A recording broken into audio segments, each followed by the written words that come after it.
The family home you live in, the farm your father built, the business you spent 30 years growing, the pension you plan to leave to your children. HMRC just changed the rules on all of it. Welcome back to HMRC Update. The inheritance tax shakeup that landed on the 6th of April 2026 is the most significant restructuring of UK estate taxation in decades, and the families most affected are not the ultra-wealthy. They are ordinary farming families, business owners, and pensioners who built their estates under rules that no longer exist, and who have not yet worked out what the new rules mean for the money they plan to leave behind. Today, I want to cover exactly what changed, what is coming in April 2027, and the specific actions still available right now to protect what you have built. If you are not subscribed to HMRC Update, please do that now and hit the bell. Inheritance tax is the area where acting a year early and acting a year late produce completely different outcomes for your family. Subscribe. Let us get into it. From the 6th of April 2026, unlimited inheritance tax relief for qualifying business and agricultural assets has ended. Previously, many family businesses and farms could pass to the next generation with 100% relief from IHT. Now that full relief is capped. Eligible agricultural or business assets, shares, land, buildings, and machinery will qualify for 100% relief from inheritance tax up to £2.5 million per person. Over this amount, HMRC will only offer 50% relief. This means only half of the excess value is subject to IHT. Here is what that means in real numbers. A farm valued at £4 million. Under the old rules, zero inheritance tax. The entire farm passed to the next generation protected by agricultural property relief with no cap and no limit. Under the rules that apply today, the first £2.5 million is fully protected. The remaining £1.5 million receives 50% relief, leaving £750,000 exposed to inheritance tax at 40%. The bill is £300,000 on a farm, on assets that cannot be sold quickly, on an inheritance that the family built over generations and never considered themselves wealthy enough to worry about. That £300,000 does not arrive with flexibility by default. It arrives as a demand, unless the family knows what to do next. Unused allowances can be transferred to a surviving spouse or civil partner. This means that by combining the unused allowances with both nil-rate bands, two individuals could pass on a farm worth up to £5.65 million tax-free. This is the most powerful protection available under the new rules. If the first spouse to die leaves qualifying assets to the surviving spouse rather than directly to children, the deceased spouse's unused £2.5 million allowance transfers to the survivor. Combined with the survivor's own £2.5 million, the couple can shelter up to £5 million of qualifying assets from inheritance tax, and up to £5.65 million when combined with both standard nil-rate bands of £325,000 each. But there is a critical detail that most families are missing. This transfer happens between estates on second death, not while both partners are alive, and it only applies if the first spouse did not fully use their own allowance. That means the will structure on first death determines whether this protection is available.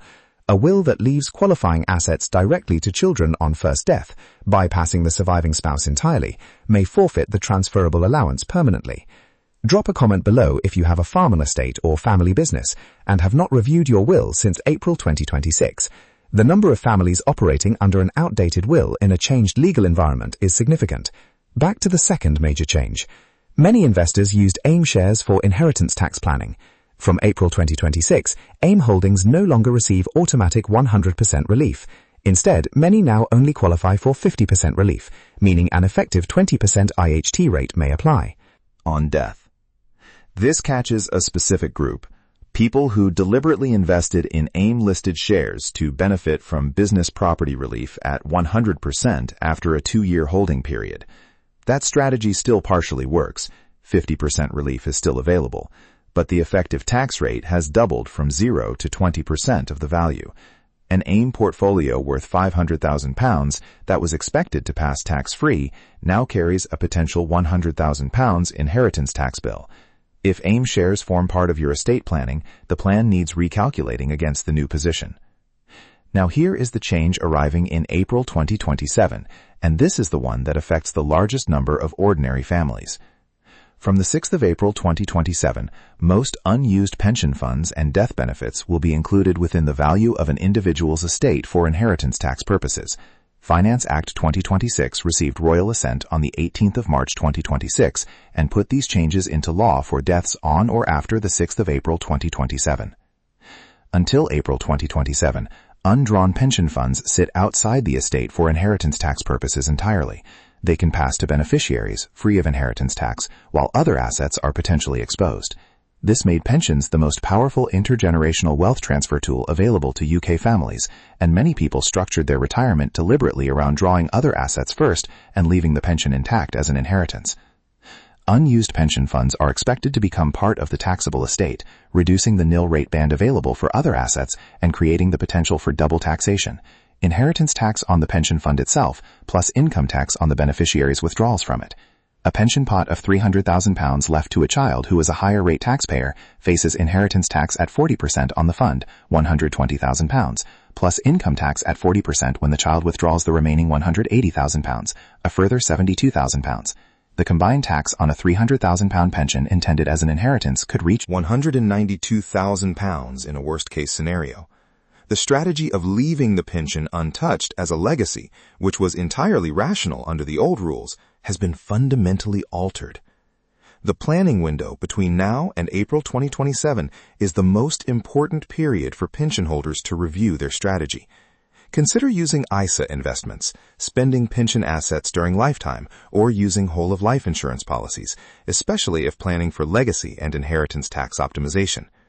Update wills and estate plans in light of these changes, including considering use of trusts or direct gifting strategies. Drawing down pension income now within the personal allowance or in amounts that stay within the basic rate band and gifting the proceeds during your lifetime starts the 7-year gifting clock on those transfers. Every pound removed from the pension and gifted before April 2027 is a pound that does not enter the inheritance tax calculation on death. By planning ahead, you have more options and more control. The worst position to be in is reacting at the last minute. Now, here is the most important practical tool still available to every family right now, and it is entirely legal, has no complex requirements, and starts working immediately. Lifetime gifting. Every individual has an annual gifting exemption of £3,000 per year that falls outside the estate immediately. No 7-year survival period required. Gifts above that level are potentially subject to the 7-year rule, but they taper progressively. A gift made more than 7 years before death carries zero inheritance tax, regardless of size. Beginning a structured gifting program now, even modest annual amounts, progressively reduces the taxable estate and starts the 7-year clock on larger transfers. The option to pay inheritance tax by 10 interest-free annual installments has been extended to cover all assets qualifying for APR or BPR. For farming families facing a bill on assets above the £2.5 million cap, this installment arrangement is a critical cash flow protection. Instead of a single demand that forces the sale of land or stock, the tax is paid across 10 equal annual installments without interest. Understanding and applying for this arrangement before the estate is administered is the difference between a manageable payment schedule and an emergency asset sale. The nil-rate bands remain frozen until April 2031. The existing nil-rate band and residence nil-rate band tax-free thresholds are already in place and will remain frozen at their current levels until at least April 2031. Each individual has a nil-rate band of £325,000. A married couple can combine their allowances on second death, giving a total threshold of £650,000 before any inheritance tax applies to standard assets. Where the estate includes a family home passing to direct descendants, the residence nil-rate band adds a further £175,000 per person, up to £350,000 for a couple, taking the combined tax-free threshold to £1 million for a qualifying married couple. That £1 million threshold sounds substantial, but against a farm, a business, a pension fund, and a family home combined, it disappears quickly. And every year the thresholds stay frozen while asset values rise. More estates cross into taxable territory without any deliberate change in their circumstances. So here is what protecting your family assets requires right now. If you own a farm or family business, review your will immediately against the new £2.5 million APR and BPR cap. Confirm whether your current will structure allows the transferable allowance to pass to the surviving spouse on first death. If it does not, the will needs updating before it becomes relevant. If you hold AIM shares as estate planning, recalculate the inheritance tax position at 50% relief rather than 100%. The strategy still works at a reduced level. The numbers need to reflect the current rules. If you have a significant undrawn pension, understand that from April 2027, that fund enters your inheritance tax estate. Review whether drawing down pension income and gifting the proceeds now produces a better outcome than the current strategy. Update wills and estate plans in light of these changes. Begin or continue a lifetime gifting program. Use the £3,000 annual exemption in full every year. Consider whether the 7-year clock should be started on larger gifts now while your health and circumstances allow. And if an inheritance tax bill on qualifying farm or business assets above the £2.5 million cap is likely, confirm with a solicitor that the 10-installment interest-free payment arrangement applies to your estate and understand how to access it. HMRC did not write to farming families, business owners, or pension holders to explain these changes personally. The legislation was enacted. The reliefs were capped. The pension fund change has received royal assent and takes effect in 8 months. The planning window is open right now. After April 2027, it closes on the pension piece permanently. Share this with a farming family, a business owner, or anyone with a pension they were planning to leave to their children. Subscribe to HMRC Update if you are not already here. I will see you in the next one.